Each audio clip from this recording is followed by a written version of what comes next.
शाहूवाडी तालुक्यातील निळे गावात बिबट्याचा वावर असल्यामुळे ग्रामस्थांमध्ये भीतीचं वातावरण आहे। गुरुवारी मध्यरात्री शेतकरी कुमार कुंभार यांच्या घराच्या वरांड्यात बांधलेल्या पाळीव कुत्र्यावर बिबट्यानं हल्ला करून ठार केलं। दुसरीकडे भुदरगड तालुक्यातील करडवाडी गावातही गेल्या 8 दिवसांपासून बिबट्याचा वावर आहे।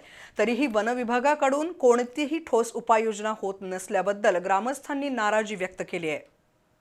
शाहूवाडी तालुक्यातील निळेगाव जंगलाजवळ आहे, त्यामुळे या परिसरात वन्य प्राण्यांचा वावर नेहमीच असतो। गुरुवारी मध्यरात्री एका बिबट्यानं घरासमोर बांधलेल्या कुत्र्यावर झडप घातली। कुत्र्याच्या ओरडण्याचा आवाज ऐकून कुमार कुंभार यांनी घरातील दिवे लावले आणि बिबट्यानं जंगलाच्या दिशेने पळ काढला। गेल्या 5 दिवसात बिबट्यानं गावात शिरून कुत्र्यांवर हल्ला करण्याची ही दुसरी घटना आहे। त्यामुळे निळे ग्रामस्थ भयभीत झाले असून रात्रीच्या वेळी घराबाहेर पडण्यासही नागरिक धास्तावले आहेत।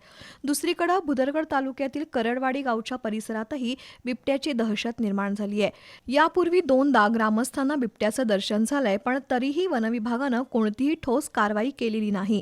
शुक्रवारी सायंकाळी 7:30च्या सुमारास करडवाडी गावातील एका शेतकऱ्याच्या वाहनासमोर अचानक बिबट्या आला।